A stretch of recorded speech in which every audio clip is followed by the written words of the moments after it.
Hi Leo, welcome and this is your reading. Be open-minded, hindi halos lahat makaresonate. Piliin nyo na lamang and thank you nga po pala sa mga nag-subscribe at sa mga bumabalik. Welcome po tayo. Give me the message for Leo please.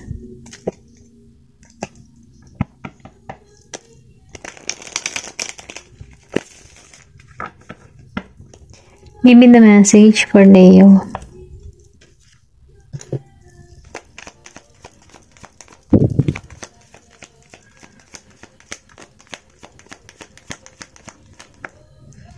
Meron ditong Two of Cups reverse.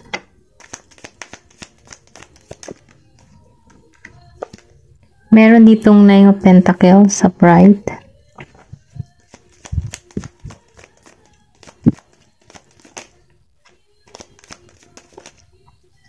The Sun. Wow. Okay, lumabas ang The Sun. Give me the message for Leo. Meron ka dito na Eight of Wands.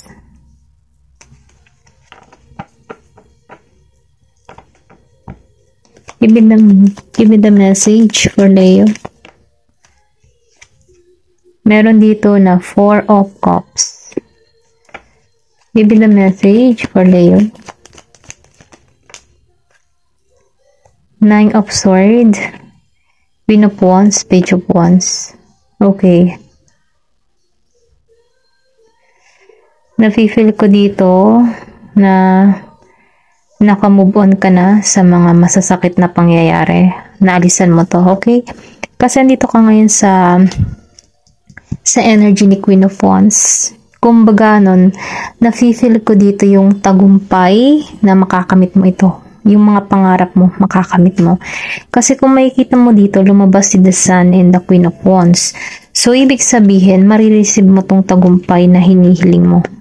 Kung ano man yung mga pangarap mo, kung ano man yung gusto mong marating sa buhay mo, kung ano man yung mga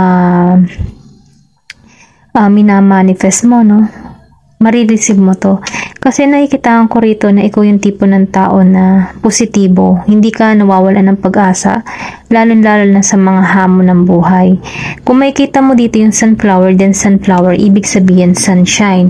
Kumbaga, no, ikaw yung tipo ng tao na masayahin. Hindi ka madaling maapektuhan sa mga masasakit na pangyayari. Kahit naapektuhan ka ng konti, hindi mo to masyadong dinidibdib. Kasi humahanap ka dito ng panibagong positibo na kung saan maalisan yung mga negatibo na nararamdaman mo. Ito lang yung nafe-feel ko kasi madali kang mag-manage ng iyong mga problema. Ito lang yung nakikita ko. Then nakikitaan ko rin dito na malakas yung intuition mo, malakas yung iyong kutob, okay? Sinasabi ka dito, hindi mo pa to nare-receive itong tagumpay nito. Kumbaga nakalihim pa to or hindi pa ito pinakikita sa'yo. Pero ganun pa man nakikitaan ko rito na marireceive mo to kasi ito yung tagumpay na hinihiling mo. Meron ditong pinanganak Year of the Horse, okay? Ito lang yung nakikita ko. Meron ditong tagumpay. Merong Year of the Horse. Then nakikitaan ko rin dito na matapang ka. Okay? May pagka-Leo energy. Ito lang yung nakikita ko. Then dito, lagay ko muna ito dito sa gilid. Nakikitaan ko rito na naka-moving on ka na sa sitwasyon. Naalisan mo na ito yung masasakit na pangyayari na nagpahirap sa yung kalooban. Maybe may person ka dito na bata or pwede ring sabihin na meron ditong age gap, okay? Na nagbigay sa'yo ng pasakit. Ito lang nafe-feel ko or pwede ring sabihin kahit may edad siya, yung kanyang pag-iisip hindi matured, okay? Merong kaibahan. Iba yung pangunawa mo, iba din yung pangunawa. Yung tipong magkaiba kayo ng pananaw sa buhay. Nang dahil doon hindi to nagkasundo, walang maayos na komunikasyon, walang pagkikita. Okay, ito na nafe-feel ko dito. Yung iba sa inyo, ganito yung sitwasyon meron kayong person na isip bata or pwede rin sabihin na malayo ang agwat ng edad ninyo. May age gap, ganun.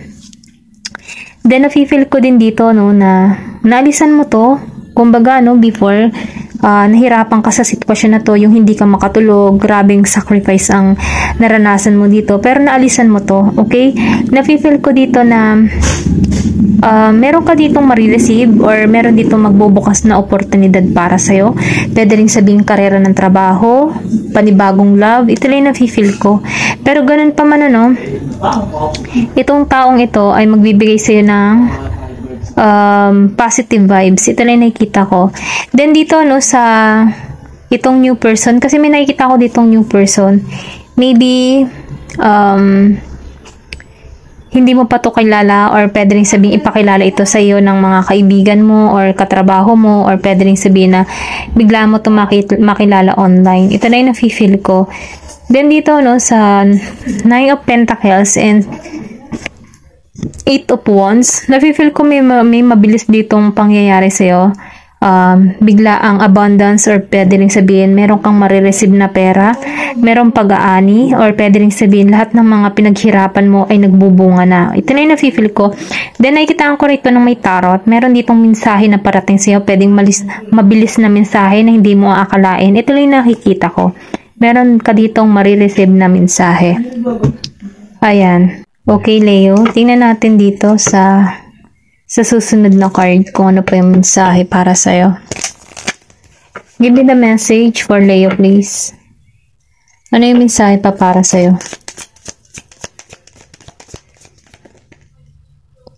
Meron ditong courage, denial. Give me the message. Then trust. Give me more information.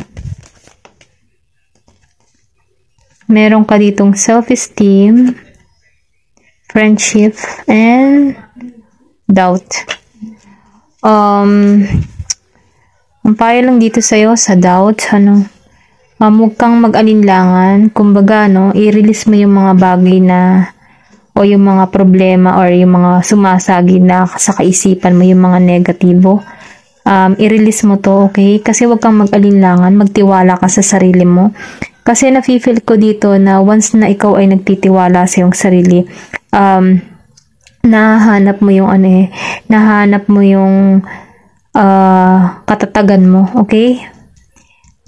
Then nafe-feel ko din dito, sinasabihan ka dito na tanggalan yung mga takot, yung bumabagabag sa iyong kaisipan at magtiwala ka sa process. Sundin mo yung inner voice mo dahil ito yung magtuturo sa iyo para i-guide ka sa tamang direction.